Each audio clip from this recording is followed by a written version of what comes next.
Muy bienvenidos a esta segunda parte de la plática sobre la resurrección de la carne.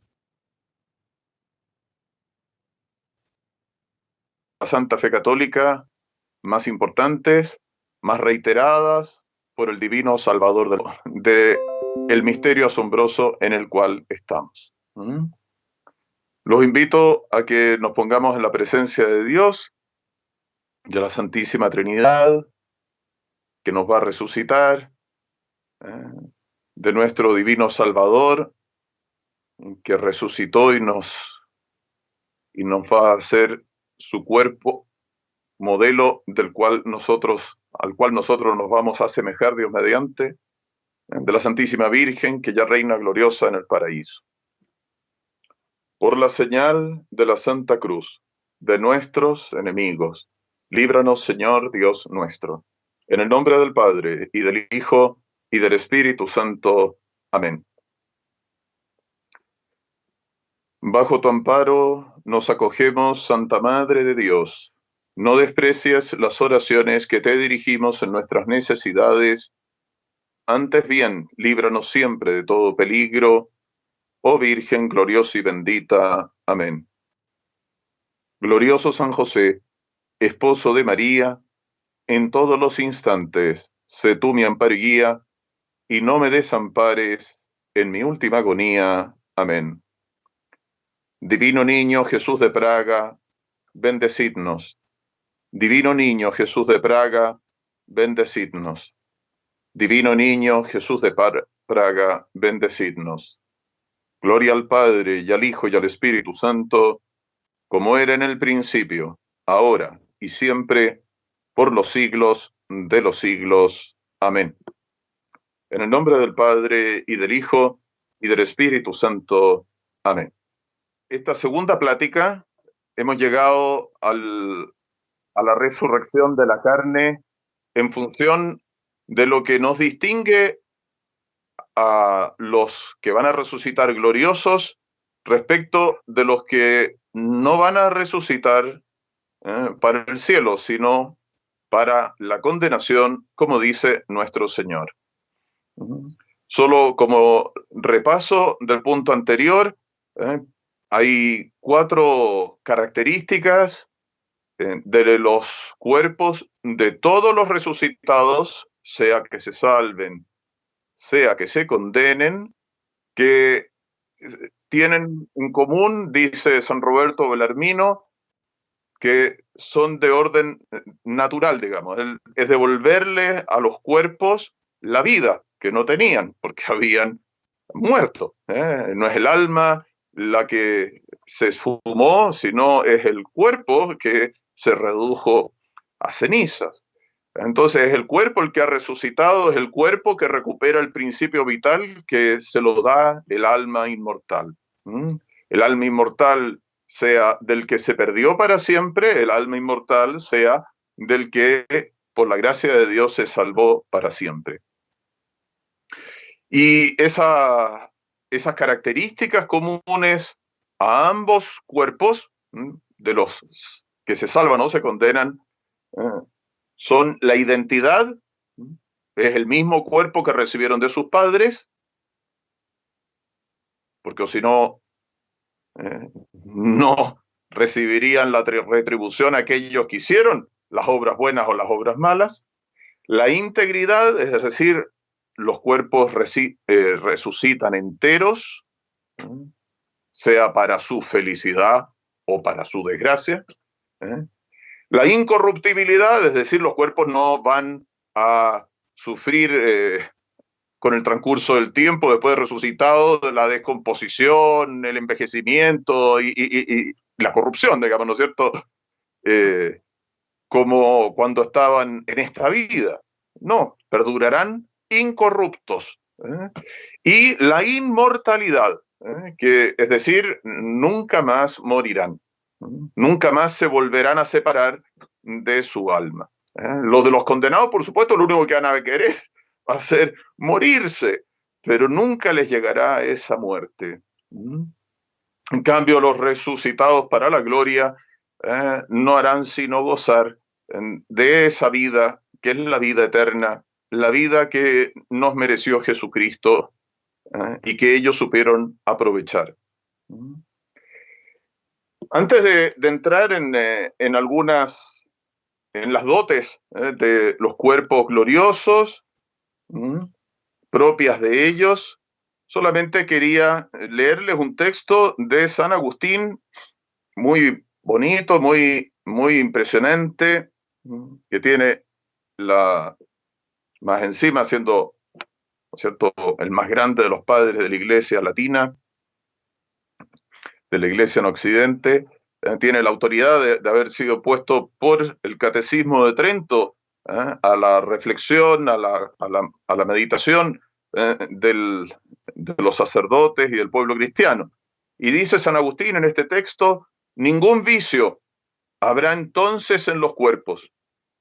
Si algunos hubiesen sido excesivamente gruesos, no tomarán toda la mole del cuerpo, sino que se reputará superfluo aquello que excediere su debida proporción. Y al contrario, Cristo restituirá por virtud divina todo lo que la enfermedad o vejez hubiese consumido en el cuerpo, como también lo que faltare a los que hubiesen sido muy flacos y delgados, porque Cristo no solamente nos volverá el cuerpo, sino también todo lo que la miseria de esta vida nos hubiere quitado. No recobrará el hombre los cabellos que tuvo, sino los que fuere decente tener, según aquello. Todos los cabellos de vuestra cabeza están contados, porque se han de restituir según la divina sabiduría. Es muy bonito esto, es muy profundo. Alguien lo podría tomar superficialmente, tomarlo un poquito así a la chacota, y hay que tomarlo como corresponde. Dese cuenta, cita un texto bíblico, por una parte San Agustín, y por otra es una muestra de que la obra de la creación divina, de esa revelación tan maravillosa, tan precisa de la creación de Adán, con cuánta delicadeza Dios formó el cuerpo de Adán, y después la maravilla de la creación de Eva, de su cuerpo, de su alma también, por supuesto, ¿no? Pero estamos hablando aquí de los cuerpos. Entonces, es la creación de Dios, los dos cuerpos que Dios formó directamente, y reveló su creación. Reveló su creación. Entonces, después los cuerpos, claro, van a ser engendrados con la cooperación de los padres, y van a ser engendrados ya a causa del pecado original de Adán y Eva, con lo que trajo consigo el pecado original, en desmedro del alma y del cuerpo. Y de allí lo que veíamos la vez pasada, las enfermedades, de que puedan haber cosas muy difíciles, ¿no es cierto? A veces las pregunta a la gente: padre, el sufrimiento de los niños, ¿cómo puede ser que un niño nazca enfermo con tales dificultades o tales limitaciones? Y bueno, siempre tengan presente el dogma del pecado original, las consecuencias del pecado original y cómo eso afectó a ese plan original de Dios, donde Él quería que no hubiese muerte, que no hubiese enfermedad. Entonces ahora, con la resurrección, al final del mundo, inmediatamente antes del juicio final, que será inmediatamente a continuación de la resurrección, es decir, no habrá tiempo para otras cosas, es Dios mismo que con su omnipotencia va a resucitar a todos los hombres de la historia, a todos sin excepción. No habrá nadie sin resucitar, como no hubo nadie sin morir. Y los va a resucitar Él mismo. De allí este punto teológico. No solamente cada uno tomará su propio cuerpo, cada alma tomará su propio cuerpo que recibió sus padres, sino que lo recibirá íntegros enteros e incorruptos, incorruptibles. De allí esta perfección que se ve en el texto de San Agustín. Hasta el último detalle, de maravilla. Unos para su gloria, unos para su gloria. La hermosura de los cuerpos para su gloria. Esta integridad, esta incorruptibilidad de los cuerpos, en el caso de los malos, para su desgracia. Y dice San Agustín,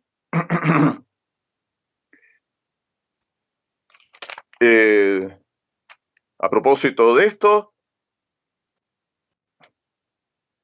no se ha de confesar solamente esto de los mártires, sino de todo el mundo. Si alguien tuvo un accidente, poníamos el caso, ¿no es cierto?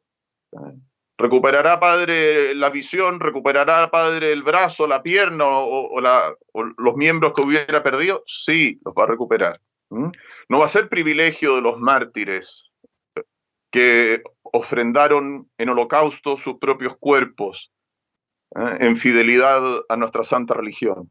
No solamente ellos, sino todos resucitarán con sus cuerpos enteros. Y dice San Agustín, no estarán sin aquellos miembros que les quitaron en el martirio, hablando de los mártires en particular, porque esa falta no podría dejar de ser vicio del cuerpo.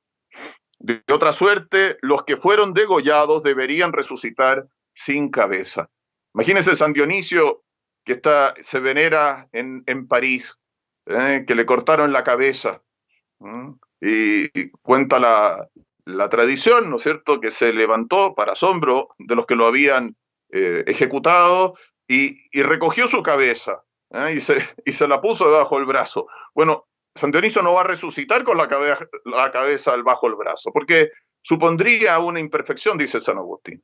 Va a resucitar con su cabeza en el lugar que corresponde. En el lugar que corresponde. Para su gloria. Para su gloria. Entonces, entremos de lleno, teniendo presente estos puntos, entremos de lleno en las dotes, como se llaman, de los cuerpos de los elegidos. ¿Cómo van a resucitar los cuerpos glorificados de los que salvaron sus almas y por eso salvaron sus cuerpos? Y por eso salvaron sus cuerpos. Primero se salva el alma. Primero recibe una sentencia en el juicio particular de salvación. Bueno, esas almas volverán a unirse a esos cuerpos. Ahí resucitarán esos cuerpos. ¿Y cómo van a resucitar esos cuerpos?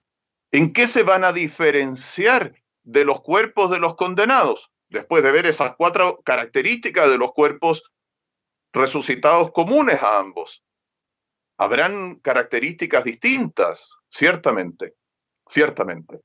Por eso decíamos con San Roberto Belarmino que las características comunes eran, digámoslo así, de vida natural, de recuperar la naturaleza completa del ser humano, que a diferencia de los ángeles, ¿no es cierto?, somos compuestos de alma inmortal y en esta vida, cuerpo mortal. Alma inmortal, cuerpo mortal. En la resurrección, alma inmortal con cuerpo inmortal, en unión substancial. Entonces veamos ahora con los elegidos, veamos las características propias y exclusivas de los que se salvaron y que nos anime a todos nosotros a trabajar con temor y con temblor por nuestra salvación. Será muy distinto en los cuerpos de los resucitados para la gloria de los cuerpos de los malos. Tendrán unas características que no tienen los malos. Y estas características las estudian los doctores escolásticos, los doctores de la Iglesia, fundados en las enseñanzas del apóstol San Pablo, en los textos de las Sagradas Escrituras. No son exquisiteces de los teólogos. Cosas que podemos decir no tienen ninguna relevancia. No, Señor, están fundados en la divina revelación.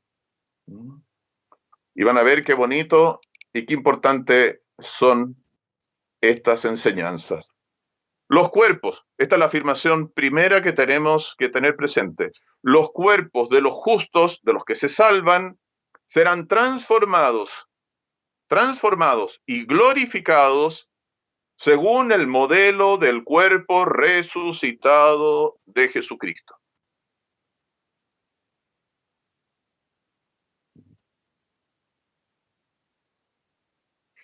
Es una participación en nosotros, en los que resucitemos gloriosos, una participación limitada de la gloria del cuerpo de Jesucristo resucitado.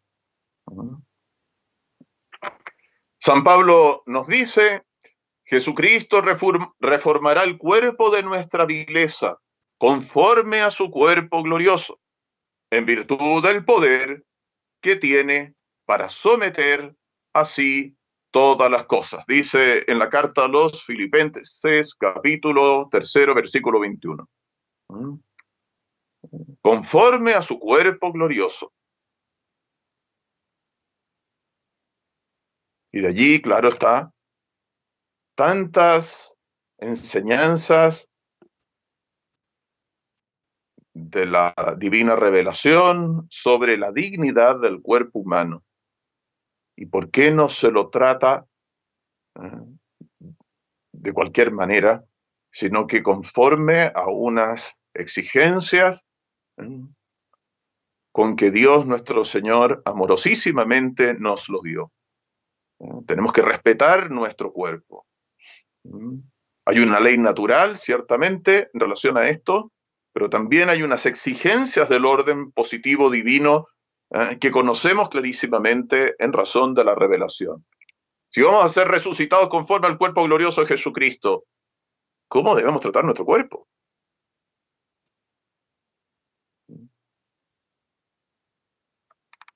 Dice San Pablo en la primera carta a los Corintios, se siembra en corrupción el cuerpo, en la tierra, al sepultarlo, muerto, y resucita en incorrupción. Se siembra en ignominia y se levanta en gloria. Se siembra en flaqueza y se levanta en poder. Se siembra un cuerpo animal y se levanta un cuerpo espiritual. Lo dice en la primera carta a los Corintios, capítulo 15, versículos 42 y 44. Y en esa misma carta a los Corintios dice lo siguiente. En los versículos 45 dice, y es muy importante esto, a propósito del texto de los Filipenses, aquí en Corintios dice, el primer hombre, Adán, fue alma viviente. Para San Pablo y la divina revelación, aquí no hay mono ninguno, ¿eh? Mucho cuidado con disparates que por desgracia se repiten mucho por aquí y por allí, confunden a la gente. No. El primer hombre, Adán, fue alma viviente. El último Adán es espíritu vivificante. Pero no viene primero el principio espiritual, sino el psíquico. Luego viene el espiritual. El primer hombre hecho de la tierra fue terreno. El segundo es del cielo. ¿Cuál fue el hombre terreno? Serán los terrenos. ¿Y cuál es el celestial? Serán los celestiales. Y como llevamos la imagen del terreno, llevaremos también la imagen del celestial. ¿Cuál es el hombre celestial? Serán los celestiales. La referencia de esta resurrección gloriosa a Jesucristo.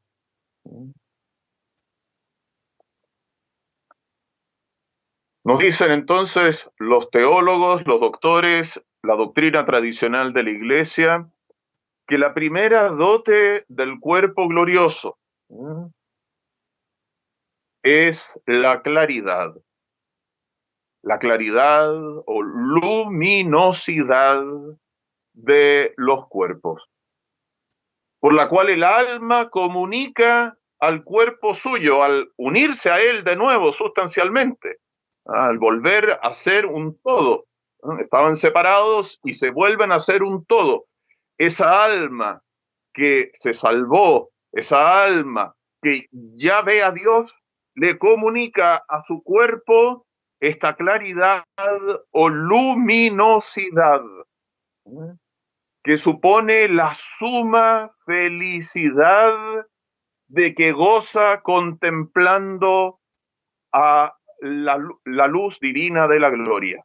En el mismo credo decimos, ¿no es cierto?, hablando de Dios, luz de luz, lumen de lumine. Esa luz que va a ver el alma glorificada, se va a irradiar, se va a comunicar, se va a participar misteriosamente al cuerpo glorioso, al cuerpo resucitado que va a glorificar así, haciéndolo resplandeciente como el sol y por lo mismo haciéndolo libre de todo lo que lo puede entenebrecer. Esta claridad, esta luminosidad, lo hace rebosar de una hermosura a lo divino, una participación de la hermosura de Dios, que es la hermosura de las hermosuras, ¿no es cierto? Y que está poseyendo esa alma y se la comunica a ese cuerpo. Y así nos da luz para entender esas palabras de Jesucristo en el Evangelio de San Mateo, que van a tener la mayor de todas las claridades en ese momento, en el capítulo 6 de San Mateo, versículo 22. El ojo es la lámpara del cuerpo. Si tu ojo es sano, tendrás luz en todo el cuerpo, pero si tu ojo es malo, todo tu cuerpo estará sumido en tinieblas. Si pues la luz que llevas en ti es oscuridad, ¿cómo serán de densas tus tinieblas? ¿Han visto la cara de maldad que tienen las fotos de los criminales? Uno los ve y se asusta solo ver la foto. Y bueno, al revés, ¿no es cierto? La luz, la paz, la hermosura que traslucen los santos. Imagínense, pienso en este momento, ver el cuerpo de Santa Catalina Labouré, que lo pueden ver por internet, la foto que está ahí en el santuario de la Rue du Bac en París, donde se apareció la Virgen Santísima y dio la medalla milagrosa. Uno ve el rostro de Santa Catalina Labouré y uno dice, pero qué hermosura. Y eso que no ha resucitado, ¿cómo será cuando resucite? Trasluce todavía la hermosura de su pureza, de su unión con Dios. Ese cuerpo va a resucitar. Y no va a resucitar en cualquier lugar, va a resucitar ahí, en la Rue du Bac, donde se le apareció la Virgen. Entonces, es muy bonito esto, porque nos pone ante la verdadera hermosura. La verdadera hermosura. Hoy en día, en tiempos de tanto materialismo, con cuánta desvergüenza, ¿no es cierto?, se presenta como hermoso lo que no es hermoso, se profana lo que es sacratísimo. Entonces, contemplando esto, nos tenemos que nosotros todos animar a buscar la verdadera hermosura. Y esa es la hermosura interior que se refleja exteriormente. Y como nunca será así cuando resuciten nuestros cuerpos con este don de la claridad o luminosidad. Seremos resplandecientes de luz, pues nuestro Señor nos llamó ya hijos de la luz. Que no seamos hijos de las tinieblas, dice, que seamos hijos de la luz, por algo será. No son palabras simplemente, digámoslo así, metafóricas. No, Señor. Van a ser realidad, Dios mediante, resucitando para el cielo. Dense cuenta que ya el profeta Daniel, describiendo el triunfo final de los elegidos resucitados, dice, brillarán con esplendor del cielo, resplandecerán eternamente como las estrellas. Y el mismo Jesucristo dice en el Evangelio de San Mateo, capítulo 13, versículo 23, los justos brillarán como el sol en el reino del Padre. Por lo tanto, ¿no es cierto?, vamos a ser partícipes de alguna manera, limitadamente, se entiende, pero partícipes de estos rayos de gloria de Dios. Participaremos de él. Porque el sol es figura de Dios. Se lo llama el astro rey. En el Evangelio ya se nos muestra algo de esto con el mismo misterio que la liturgia y la tradición cristiana le ha dado una importancia única, porque lo tiene, que fue el misterio de la transfiguración de nuestro Señor antes de su pasión y su muerte. Cuando se transfiguró ante sus discípulos predilectos, San Pedro, el príncipe de los apóstoles, el primer papa, San Juan, evangelista, y nuestro apóstol, Santiago el Mayor, el padre y maestro de la fe católica de los pueblos hispánicos. Y dense cuenta lo que dice en el Evangelio de San Mateo, capítulo 17, versículo 2, a propósito de esta transfiguración, los llevó aparte a un alto monte y se transfiguró en su presencia. Su rostro se puso brillante como el sol y sus vestidos se volvieron blancos como la luz. San Pedro no quería irse de allí. No quería apartarse. ¿Cómo sería el presenciar esa maravilla? Imagínense, mucho más será estar en el cielo. Porque San Pedro todavía no había resucitado, obviamente, porque todavía no ha resucitado el apóstol San Pedro. Cuando se aparece Jesucristo al apóstol San Pablo, perseguidor de los cristianos, nos dice el libro de los Hechos de los Apóstoles, de repente se vio rodeado de un resplandor que venía del cielo y cayó en tierra y oyó una voz. Tenía los ojos abiertos, pero no veía nada. Solo alcanzó a percibir el resplandor. Hagámonos una idea de lo que va a ser la luz y la claridad de los elegidos. Y nos dicen los doctores de la Iglesia que la razón intrínseca, el motivo por el cual va a ocurrir esto, es en el gran caudal de hermosura del cual va a participar el alma y va a comunicar al cuerpo.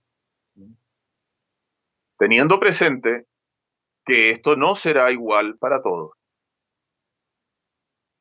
No será igual para todos los elegidos, ¿se entiende? Que los perdidos no lo tendrán jamás, de ninguna manera. ¿Por qué? Porque será proporcionado al grado de gloria con que brille el alma. ¿Quién es el que tiene mayor grado de gloria dentro de las personas humanas que hay en el cielo? Bueno, evidentemente que es la Santísima Virgen María. Y nadie más hermosa que ella en el cielo, después de Dios, obviamente. Nadie más hermosa en su humanidad, la Santísima Virgen María, que después de la humanidad de Jesucristo, obviamente. Por eso digo la persona humana que está en el cielo. Jesucristo no es una persona humana, es una persona divina. Es la segunda persona de la Santísima Trinidad. con su cuerpo resucitado, hermosísimo, ¿no es cierto? Pero la persona humana que va a tener el cuerpo más hermoso, más luminoso, más claro, va a ser justamente la Santísima Virgen María. ¿Por qué eso? Porque nadie ha tenido más méritos que ella. La gloria es en proporción a los méritos. Por supuesto que los méritos son en proporción a la divina gracia. Nadie ha recibido más gracias que la Santísima Virgen María, obviamente, desde ya. Pero el punto es que los méritos serán en proporción, los que nos darán la proporción de la hermosura que tendrán los resucitados. Entonces, es ese grado de unión, en razón de los méritos, que le dará a los cuerpos esa luminosidad, esa claridad. Como dice el apóstol San Pablo en la primera carta a los Corintios, capítulo 15, 41, 42, uno es el resplandor del sol, otro el de la luna, otro el de las estrellas, y aún una estrella difiere de otra en resplandor. Así será también en la resurrección de los muertos. Entonces esto es verdaderamente muy bonito, muy impresionante, y es por eso que se dice que es la primera dote del cuerpo glorioso de los resucitados. Y aquí vienen todos los demás.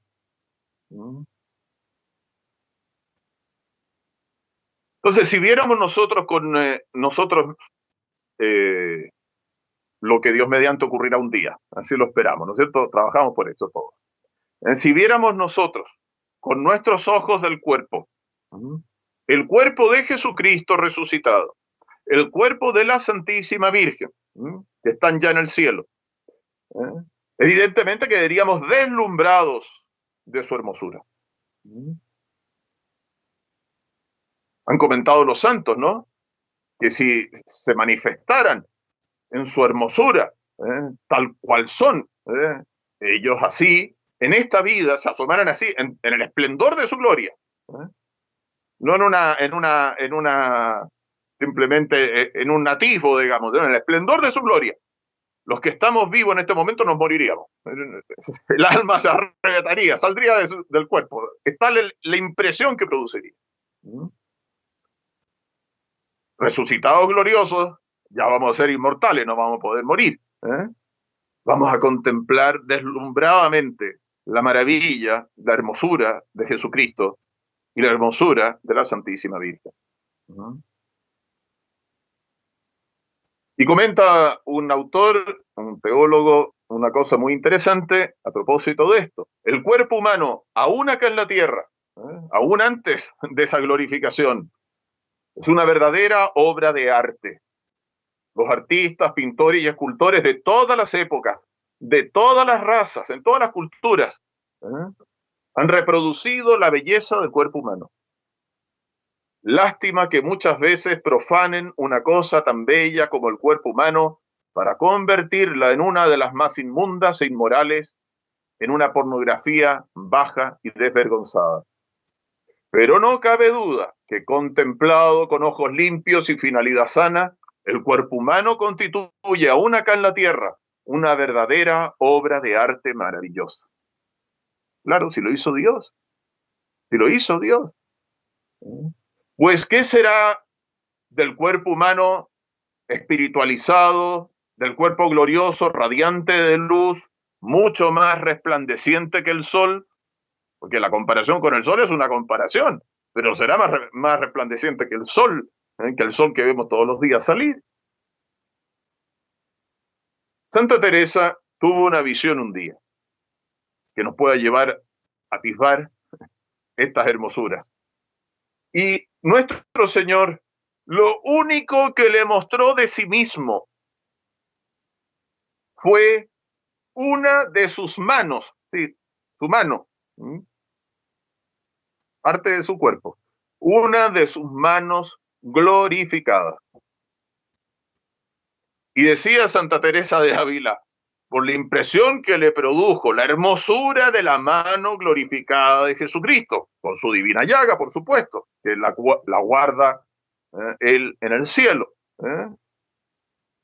Decía ella que la luz del sol es fea y apagada comparada con el resplandor de la mano glorificada de nuestro Señor Jesucristo.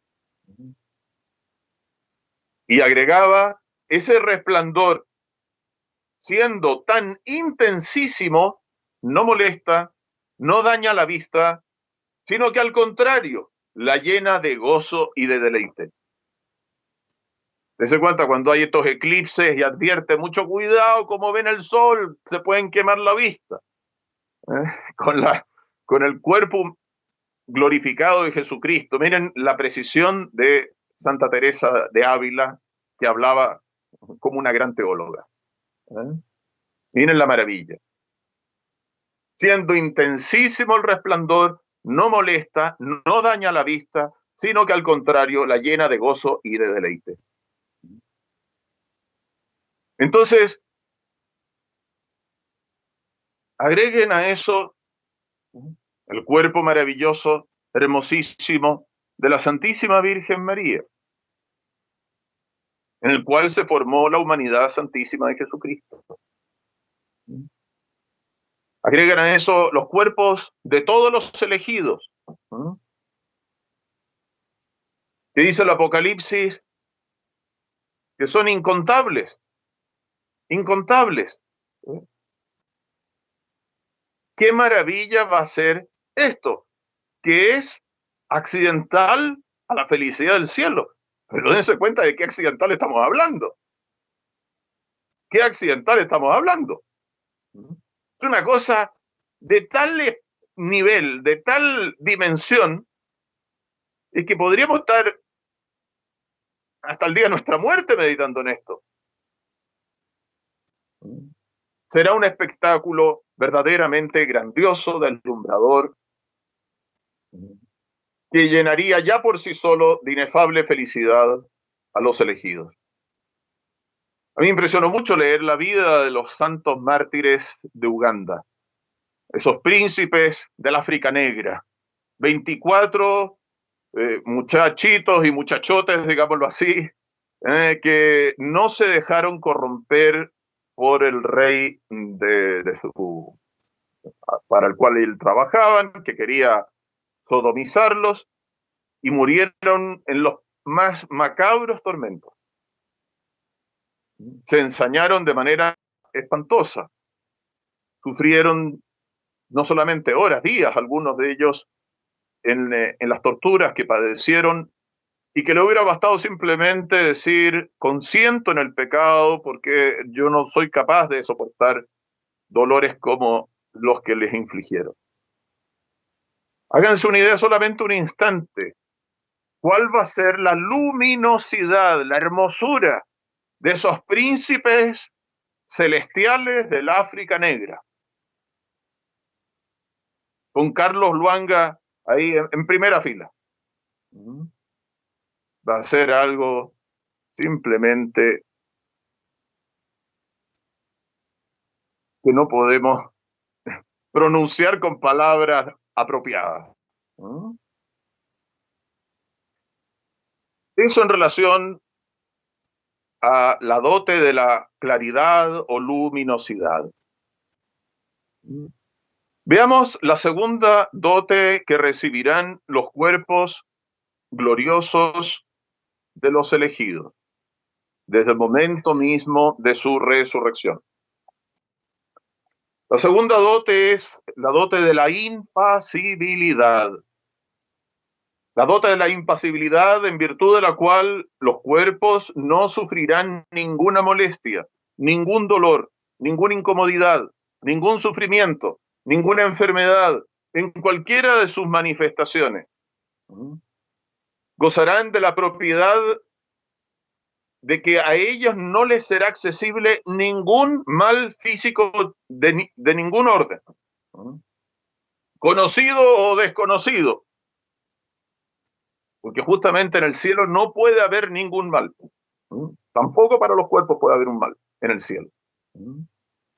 Entonces serán absolutamente invulnerables a cualquier tipo de mal. Entonces la imposibilidad de sufrimiento, de padecer en la otra vida desde el momento de la resurrección. Dice en el libro del Apocalipsis, capítulo 21, versículo 4, que Dios enjugará las lágrimas de sus ojos y la muerte no existirá más, no habrá duelo, ni gritos, ni trabajo, porque todo esto ya ha pasado. Ya pasó todo eso. Por algo se le llama valle de lágrimas a la tierra, como le decimos en la salve. Esos sufrimientos, esas dificultades, esas penas, etcétera, son para nuestra salvación, para nuestra purificación, para nuestra prueba y merecimiento, para pagar por nuestros pecados. Pero en el cielo eso ya no habrá, no existirá más. Dice nuestro Señor en el Evangelio de San Lucas, capítulo 20, versículo 36, ya no pueden morir porque son como ángeles y son hijos de Dios una vez que han merecido la gloria de la resurrección. Entonces, esa impasibilidad, dicen los teólogos, es consecuencia de esta perfecta unión del cuerpo resucitado al alma. Se vuelve a unir perfectamente, vuelven a ser un todo y esta vez inseparable. Esa alma que posee a Dios, que goza de Dios, sujeta plenísimamente, totalmente ese cuerpo, esa alma. Esa alma no puede padecer, no puede sufrir pena ninguna, ese cuerpo tampoco, que le está totalmente sometido. Comentan los teólogos, comentan los autores espirituales, no le afecta ni puede afectarle al resucitado el frío, el calor, ni ningún otro agente desagradable. Metido en una hoguera no se quemaría, sumergido en el fondo del mar no se ahogaría. En medio del fragor de la batalla, los proyectiles no le causarían ningún daño si se presentara. Las enfermedades no pueden hacer presa en él. El cuerpo del bienaventurado es absolutamente invulnerable al dolor. Y no, esto es muy interesante, muy bonito, y no porque sea insensible. No. Será muy sensible, pero no es por ser insensible. Al contrario, será sensibilísimo, porque estará maravillosamente adaptado para el placer. Gozará de deleites inefables e intensísimos, pero no será capaz de padecer dolor. Eso significa la impasibilidad del cuerpo glorioso. Lo dice el mismo texto del Apocalipsis, capítulo 7, versículo 16-17, ya no tendrán hambre, ni sed, ni caerá sobre ellos el sol, ni ardor alguno, porque el Cordero que está en medio del trono los apacentará y guiará a las fuentes de aguas de vida, y Dios enjugará toda lágrima de sus ojos.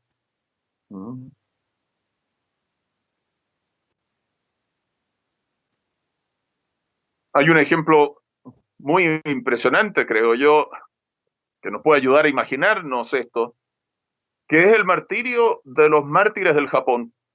San Pablo Miki y compañeros, que fueron 26 mártires japoneses que fueron crucificados y que en vez de parecer que pasaban tormentos, pareciera que estaban en una fiesta.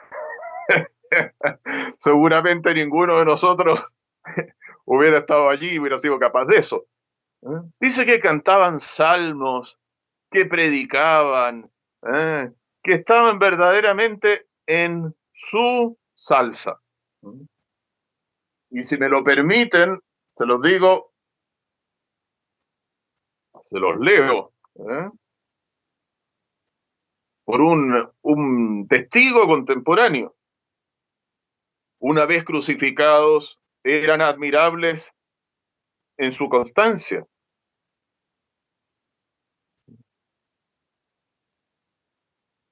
El hermano Martín cantaba salmos de acción de gracias a la bondad divina, intercalando el versículo: en tus manos, Señor, encomiendo mi espíritu. El hermano Francisco daba gracias a Dios. El hermano Gonzalo rezaba en voz alta el Padre Nuestro y el Ave María.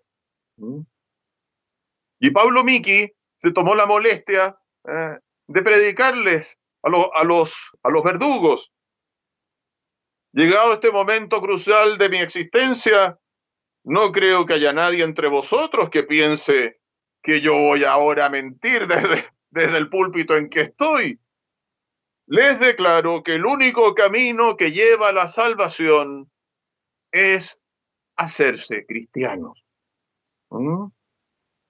Y como este camino me enseña a perdonar a los enemigos y a todos los que me han ofendido, perdono de buen grado al Rey y a todos los que han contribuido a mi muerte, y les pido que quieran recibir la iniciación cristiana del bautismo.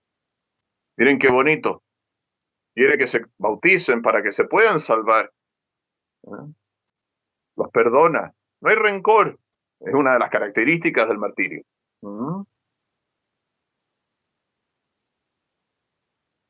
Y unos a otros se animaban: ya llegaremos al paraíso, ya estaremos en el paraíso.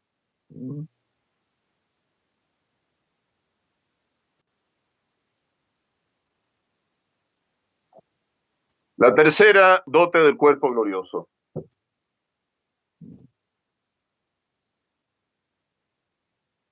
Porque si los mártires del Japón estaban en fiesta, parecía ahí en los tormentos, imagínense cómo estarán gozando ahora. La tercera dote de los cuerpos gloriosos es lo que se llama la dote de la agilidad. La dote de la agilidad. En virtud de la cual el cuerpo se verá totalmente libre de la carga que ahora le oprime. Tan fácilmente podrá moverse a donde quiera el alma, que no habrá nada más veloz que su movimiento.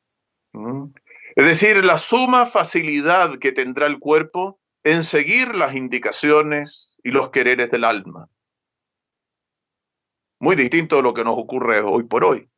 Con toda buena voluntad nos queremos despertar rápido y a veces se necesita gran heroísmo para saltar de la cama, como hacen los monjes, digamos, al escuchar las campanas.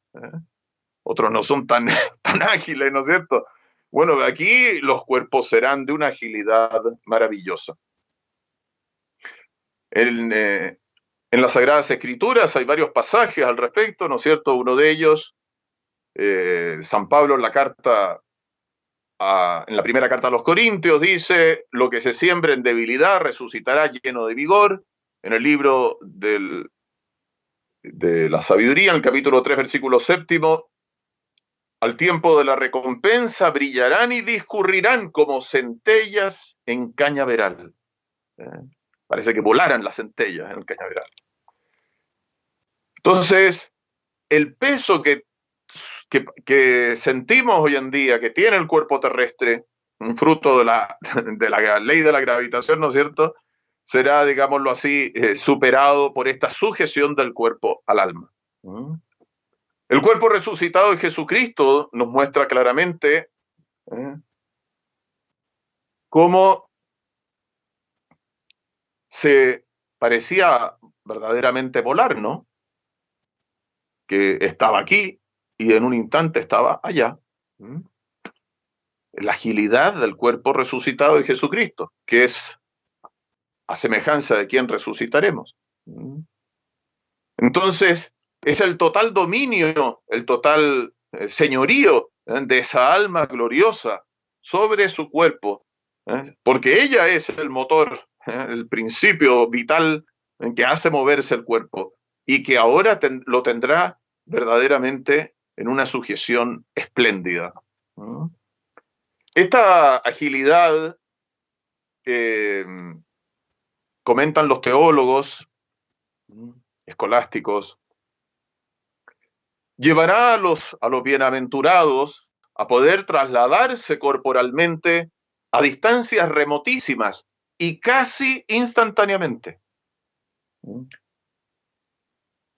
Y el casi es porque Santo Tomás, el doctor común, el más grande de todos los teólogos, advierte que por rapidísimo que sea este movimiento, requiere indispensablemente de 3 instantes.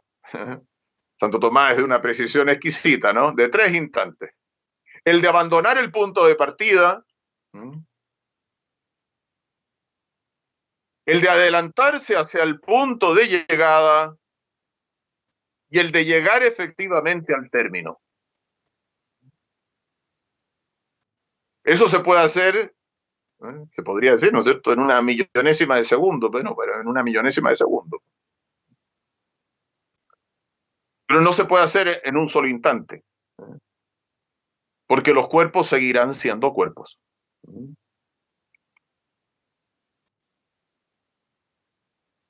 Tiene que transcurrir entonces algún tiempo, dicen los teólogos, aunque sea imperceptible. Una millonésima de segundo, pero una millonésima de segundo, porque los cuerpos siguen siendo cuerpos. Verdaderamente resucitamos, no se olviden jamás de eso. Prácticamente equivale a la velocidad del pensamiento. Se pone un ejemplo que creo muy bonito porque nos ayuda a entender mejor todo esto. Si ustedes se imaginan, ¿no es cierto?, con las alas de la imaginación, pongamos la imaginación a volar. Nos podemos trasladar de este mundo a regiones remotísimas, de la Tierra a la Luna, a otra galaxia, a las más remotas estrellas. Pero nuestro cuerpo permanece inmóvil en el lugar donde nos encontramos mientras la imaginación realiza su vuelo fantástico.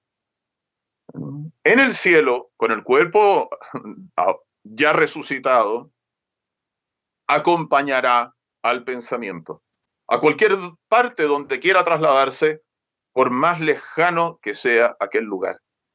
Y en eso consiste esta dote de la agilidad. Tengan presente, ya Dios mediante veremos eso, pero simplemente para que les suene. Es que el mundo visible, el mundo creado por Dios, no será aniquilado, no será devuelto a la nada. Entonces, por eso se explica que se puede hablar de trasladarse de un lugar a otro, de una estrella a otra estrella. Noten ustedes en la vida de nuestro Señor, algo de esto hay cuando camina sobre las aguas. ¡Qué agilidad! E hizo caminar a San Pedro sobre las aguas. Y San Pedro de repente, ¿no es cierto?, tembló y se hundió. Y en la vida de los santos hay varios casos, entre ellos San Pedro Nolasco, ¿no?, que caminaron sobre las aguas. Imagínense con el cuerpo resucitado lo que va a hacer eso. Claro, en el caso de San Pedro Nolasco se trata de un milagro de Dios, obviamente, pero cuando estemos resucitados, eso va a ser una situación, digámoslo así, habitual. Allí tenemos entonces con la agilidad la tercera dote gloriosa del cuerpo de los elegidos. La primera, la luminosidad o claridad. La segunda, esta dote de la impasibilidad. La tercera, la dote de la agilidad. Y la cuarta, que es la que nos toca ver ahora, es la dote de la sutileza.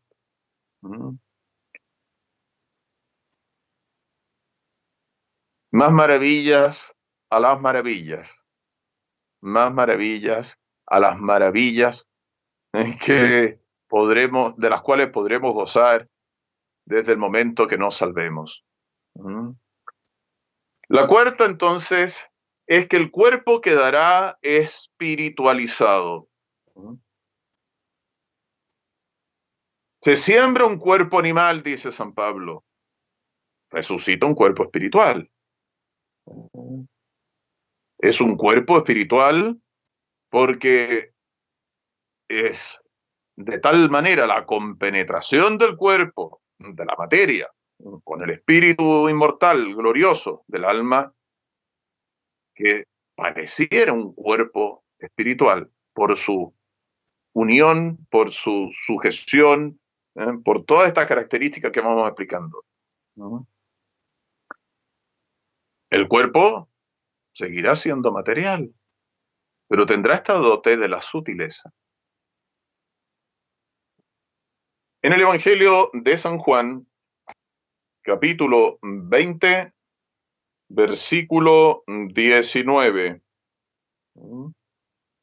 20:19 nos dice: la tarde de aquel mismo día, el primero de la semana, estando cerradas por miedo a los judíos las puertas del lugar donde se hallaban los discípulos, se presentó Jesús y en presencia de todos exclamó: la paz esté con vosotros. Versículo 26. 8 días después, los discípulos se hallaban nuevamente dentro de casa y Tomás estaba con ellos. Estando cerradas las puertas, se presentó Jesús y en presencia de todos exclamó: la paz esté con vosotros. Todos los padres de la Iglesia dan una relevancia única al hecho de que Jesucristo, resucitado con su humanidad, su cuerpo glorioso, traspasó por este don de sutileza el sello del sepulcro. Traspasó la piedra por este don de sutileza. El Evangelio nos dice claramente, aquí en el caso de las apariciones a los apóstoles, las puertas estaban cerradas. No crean ustedes que esto lo dijo por las puertas están cerradas ahí. No, es que justamente por algo se está diciendo. Porque Jesucristo nuestro Señor, con su cuerpo resucitado, glorioso, traspasó la puerta sin abrirla. El don de sutileza. No es que el cuerpo pasa a ser un cuerpo etéreo. Es que es el mismo cuerpo que tenía. No es que tenga ahora sea una sustancia espiritual y ya no una sustancia corporal. No, señor. Es que es la sustancia corporal que había recibido de su madre, en el caso de Jesucristo nuestro Señor, y en el caso de nosotros también, cuando resucitemos, Dios mediante, gloriosos. Ese cuerpo, el que tendrá esta característica. Noten en San Lucas, capítulo 24, San Lucas, capítulo 24, nos dice, versículo 39, versículo 39, lo siguiente: ¿de qué os asustáis? Mirad, les preguntó Jesús, ¿y por qué admitís esas dudas? Mirad mis manos y mis pies, soy yo. Palpadme y considerad que un espíritu no tiene carne ni huesos, como veis que yo tengo. Es que si fuera otro cuerpo, un cuerpo espiritual que no fuera el cuerpo que recibió la Virgen, porque el cuerpo que le dio la Virgen Santísima por obra del Espíritu Santo, ¿no es cierto?, a su Hijo, es un cuerpo que sacó de su carne maternal. Es que ya no sería él. Soy yo. Soy yo. Aquí el resucitado. Por eso tengo este cuerpo con las llagas. Por eso tengo estos huesos. Miren qué impresionante.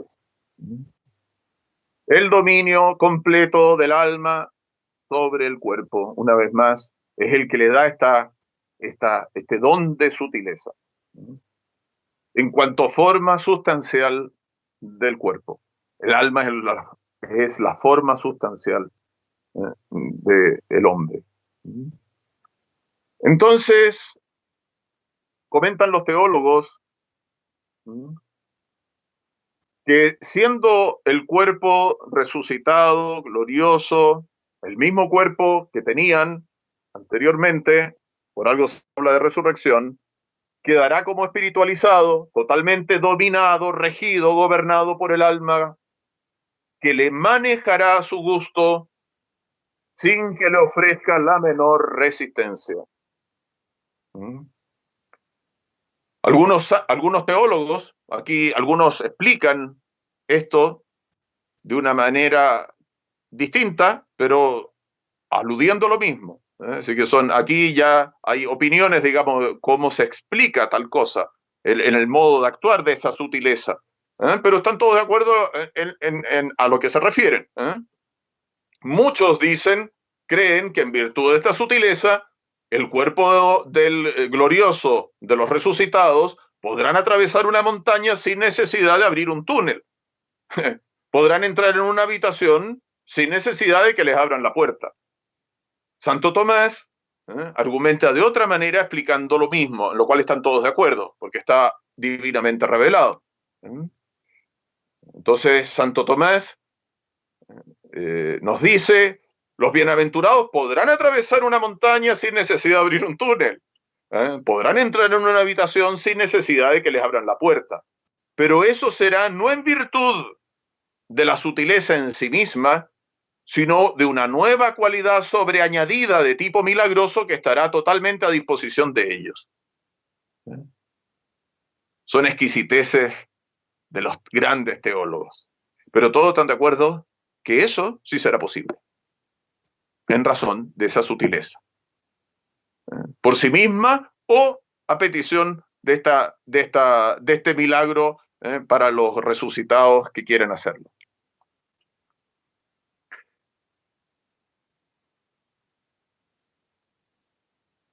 Como quiera que sea, lo cierto es que podremos atravesar los seres corpóreos con la misma naturalidad, sencillez, con que un rayo del sol atraviesa un cristal sin romperlo ni mancharlo.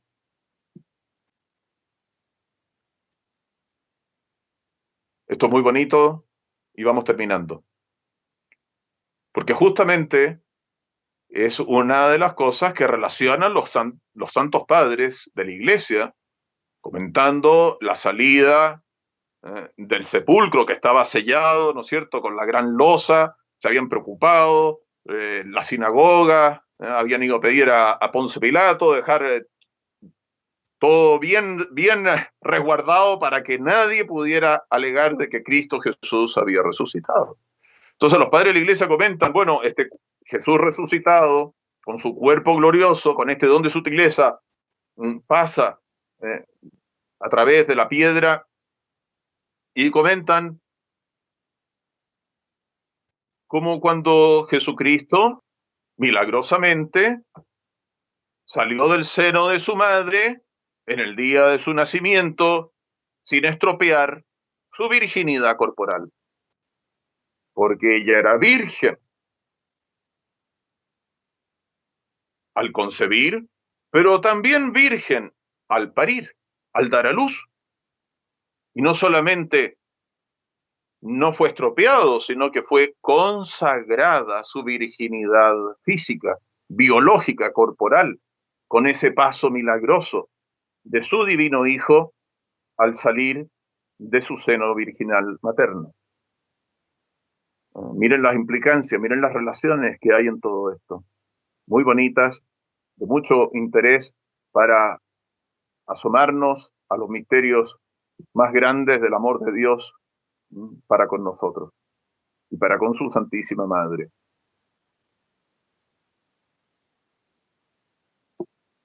Entonces, terminemos para no perder el paralelo con el estado de los réprobos, el cuerpo de los réprobos en el momento de su resurrección, no gloriosa, pero su resurrección verdadera de entre los muertos.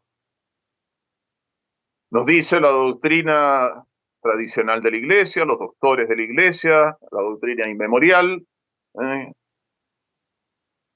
puesto que Jesús nos advierte que resucitarán para condenación.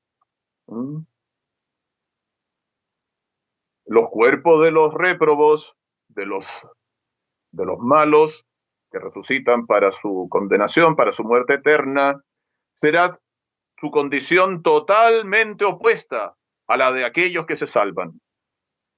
Participarán del estado horroroso de sus almas. Como ellas son inmortales, claro,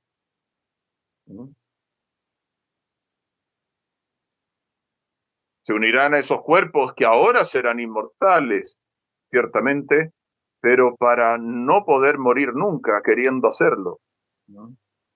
Su mala condición es cuádruple también. En vez de la impasibilidad que tendrán los cuerpos gloriosos, sus cuerpos serán pasibles, es decir, padecerán los más espantosos sufrimientos, ¿no? Aunque nunca se corromperán porque son incorruptibles, ¿no? Pero van a sufrir indudablemente en los fuegos eternos del infierno, ¿no? Que nunca los consumirán, que nunca los destruirán, pero que siempre los atormentarán. Dice Isaías capítulo 66, versículo 24, su gusano no morirá y su fuego no se apagará.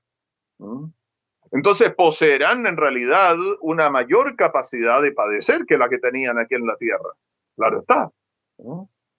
Y una sensibilidad que los hará sentir más vivamente el aguijón del dolor, que los hará pagar por sus crímenes en la otra vida. La segunda característica espantosa del cuerpo de los condenados es que serán totalmente tenebrosos en su aspecto, pues dice Isaías, el profeta, el capítulo 13, versículo 8, son los suyos rostros calcinados, son los suyos rostros calcinados, horribles a la presencia, a la vista, con una fealdad digna de los demonios, llenos de ignominia, permanecerán en la noche eterna, estarán rodeados de tinieblas. El fuego ya no iluminará, porque si el fuego ilumina en este mundo es porque está al servicio del hombre. El fuego en la otra vida, el fuego de la divina justicia, será para castigo de los condenados. La dote de la agilidad que tendrán los cuerpos gloriosos, bueno, la dote de la tenebrosidad es opuesta a la luminosidad, se entiende, ¿no? Allí la fealdad espantosa frente a la luminosidad o hermosura maravillosa de los salvados. En el caso del dote de la agilidad, será la contraposición, será el peso, la pesadumbre del cuerpo de los condenados. Pues sus almas estarán allí como encadenadas, como dice el Salmo 149, versículo 8, para trabar con grillos a sus reyes. Serán encerrados para siempre jamás y se sentirán abrumados como bajo el peso de onerosas cadenas que no les permitirán moverse de la posición en que cayeron en el infierno. Para siempre en la misma posición. Para siempre. ¿No se han dado cuenta a veces cuánto cuesta, cuánto molesto estar en la misma posición, incluso cuando están acostados en la cama? Hay que moverse, hay que buscar para siempre en la misma posición, por los siglos de los siglos. La pesadumbre del cuerpo horroroso de los condenados. Por último, la dote de la sutileza que tendrán los cuerpos gloriosos tendrá la contrapartida aquí, la brutalidad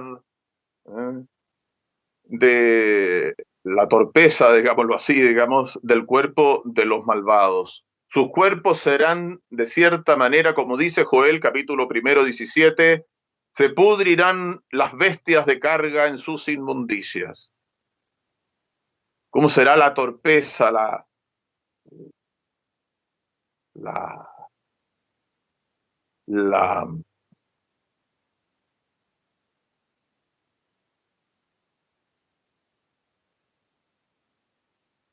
la dureza contra la sutileza, ¿no es cierto? La dureza de estos cuerpos espantosos. Serán aplastados como por un enorme peso, experimentando la vergüenza de sus desordenadas pasiones y oprimidas por ellas. Son cosas muy misteriosas, indudablemente, y nos quedamos muy cortos con las palabras que decimos. Pero qué radical oposición, qué distancia infinita entre el gozo de los cuerpos resucitados, gloriosos, de los hijos de Dios, y el espanto, el horror, la fealdad de los que rechazaron el amor de Dios. De un amor de Dios pagado a precio tan caro, al precio de la sangre de Cristo, porque por los condenados Jesús también murió, pero ellos lo desaprovecharon. El que se condena exclusivamente por su propia culpa. Muy bien, llegamos hasta aquí por ahora.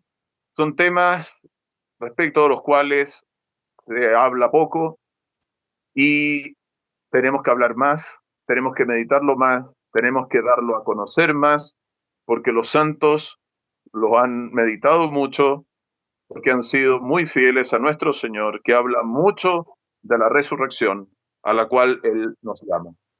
La resurrección de nuestra carne que confesamos en el credo. En el nombre del Padre, y del Hijo, y del Espíritu Santo. Amén. Gloria al Padre, y al Hijo, y al Espíritu Santo, como era en el principio, ahora y siempre, por los siglos de los siglos. Amén. Ave María Purísima, sin pecado concebida. En el nombre del Padre, y del Hijo, y del Espíritu Santo. Amén.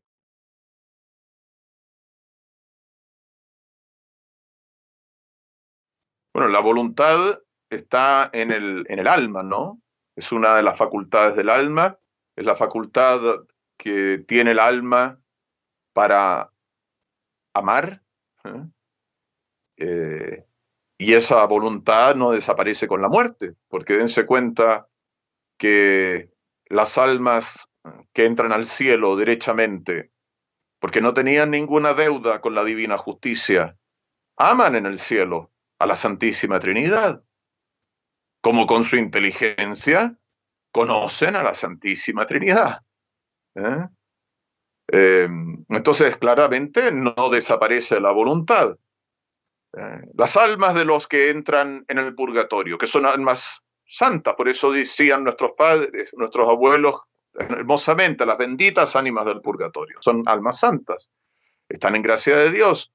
Sus almas conservan juntamente la voluntad, porque aman, todas las almas del purgatorio, sin excepción, aman al verdadero Dios, a la Santísima Trinidad. Aman a Jesucristo, a la Virgen, a los santos de la gloria. Entonces, por supuesto que se conserva la voluntad. Y los que se condenan conservan también su voluntad, porque quedan petrificados en su desamor, en su odio al plan amoroso de Dios. Por eso se condenaron, porque se mantuvieron en pecado mortal hasta el último momento, rechazando cualquier gracia para su arrepentimiento. Es por eso que los condenados odian, porque no aman. Lo opuesto al amor es el odio. No amaban a Dios sobre todas las cosas, no tenían la divina caridad en sus almas, se quedaron endurecidos en ese desamor, en ese odio, en ese rechazo del amor de Dios. Por lo tanto, la voluntad permanece. Entonces, en el alma hay tres facultades: la inteligencia, la voluntad y la memoria. Los santos doctores están de acuerdo en afirmar que resucitarán todos los hombres a la edad de Jesucristo. Están de acuerdo en eso, en afirmarlo, como habla San Pablo, ¿no es cierto?, de identificarnos y alcanzar la estatura de Jesucristo. Cuerpos cremados, no se olviden, ¿no es cierto?, sea quemado, imagínense un incendio, imagínense, no sé, porque que estalló un volcán y se tragó un pueblo entero. Obviamente que nuestro Señor es todopoderoso y para Él no significa ningún inconveniente para resucitar esos cuerpos, ninguno, porque siempre la resurrección es obra de su omnipotencia. Y como les dije la vez pasada, es mucho más fácil si uno pusiera en una pesa, es mucho más fácil, ¿no es cierto?, resucitar algo que ya existió a crear algo de la nada. Todo lo que Dios hizo, lo hizo de la nada. Bueno, aquí no se trata de hacer algo de la nada, se trata de resucitar algo que ya existía. Entonces, por supuesto que todos van a resucitar, sea que se hayan quemado por el motivo que sea, ¿no es cierto? Sea que hayan sido comidos por las fieras, da lo mismo. Cómo murieron, qué pasó con sus cuerpos, Dios es todopoderoso. Y van a resucitar con los cuerpos que recibieron de sus padres. Eso sí, según si murieron en gracia o no, resucitarán gloriosos o resucitarán para la condenación.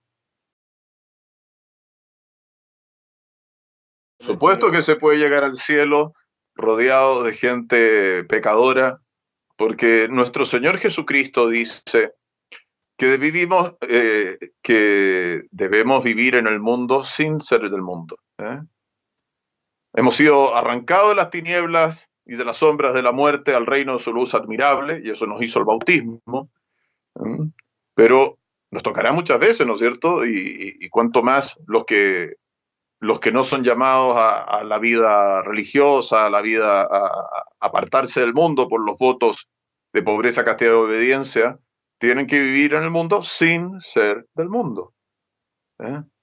¿Y cómo es eso, padre? Y bueno, justamente tendrá que estar en las actividades que tocan vivir tantas veces, tratar a mucha gente, pero con las precauciones, las vigilancias que nos llevan a cuidarnos de no dejarnos llevar por la pendiente de los malos ejemplos, de las malas relaciones, por eso hay que evitar las amistades malas, las ocasiones próximas de pecado mortal, y así, perseverando, te salvarás, podrás salvar tu alma.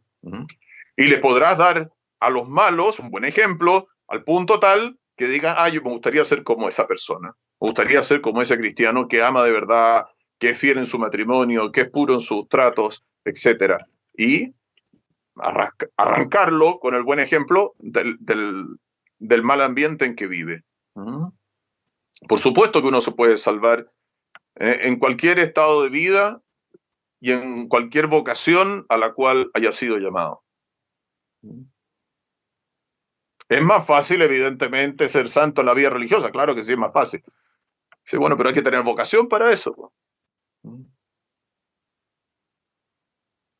Y el que no tiene vocación para eso, tiene vocación para otra cosa. Y siempre la vocación es en función de su salvación y de la gloria de Dios. Bueno, dice nuestro Señor, ¿no es cierto?, que no hay que temer tanto el que maten nuestros cuerpos, porque los malos pueden matar nuestros cuerpos. Eso fue lo que le pasó a los mártires de Uganda, a los mártires del Japón y a todos los mártires, ¿no es cierto? Sino temer a aquel que puede arrojar cuerpo y alma al infierno. A ese sí que hay que temer. Es decir, al único que hay que temer en realidad es a Dios.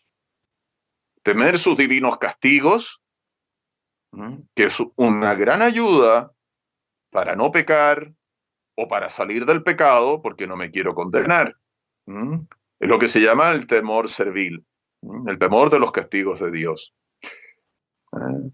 Y ojalá crezcamos en lo que se llama el temor filial, que es un temor más perfecto, ¿se entiende? Que es don del Espíritu Santo.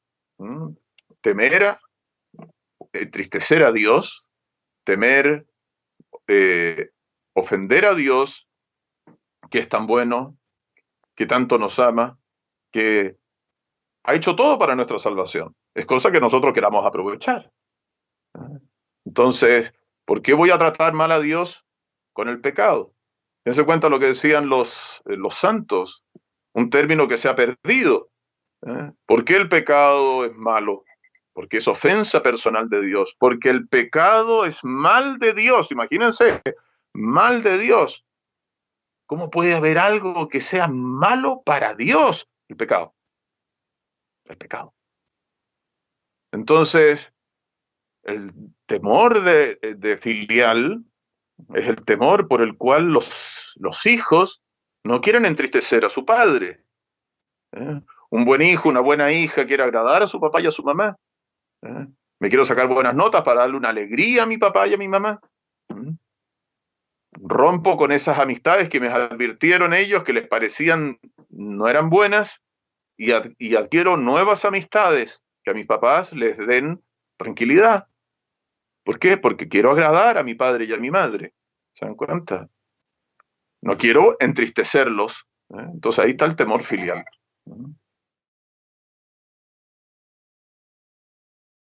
Bueno, se desvanecerán muchas cosas, ¿no? Ya lo veremos, ya lo veremos.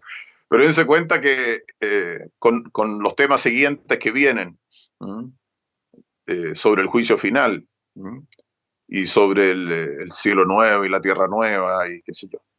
Pero dense cuenta que los santos, por muy humildes que fueran, muy ignorantes que fueran, porque no habían tenido, no sé, un San Martín de Porres, pónganle ustedes. Miren, es que la ciencia beatífica que tendrá será maravillosa y sabrá mucho más que nosotros, gozará mucho más de Dios que nosotros, seguramente, a menos que haya alguno entre los que estamos compartiendo estos momentos de doctrina cristiana, seamos más santos que San Martín de Porres. La ciencia beatífica será maravillosa. Otra cosa es la ciencia mundana, ¿no es cierto? Las cosas de las cuales se vanaglorian los hombres y que no valen nada delante de la gloria de Dios. Así que nos llenaremos de fuerzas para ponerle más empeño, ser más fieles a la divina gracia y a subir las escaleras que llevan al cielo. Dios mediante. Muy bien, les doy la bendición. Aiutorium nostrum in nomine Domini, qui feci celum. Dominus vobiscum, et cum spiritu tuo. et cum spiritu tuo. Benedictio Dei omnipotentis, Patris, et Filii, Spiritus Sancti, descenda super vos, et maniat semper. Amén. Mucha gente de Chile les saluda, mucha gente de todas partes acá agradece mucho sus charlas. Y le agradezco yo también a todo su cariño y que estemos unidos en este círculo de doctrina cristiana, de profundizar las divinas maravillas enseñadas por el Sagrado Corazón de Jesús a los hombres que tanto nos ama.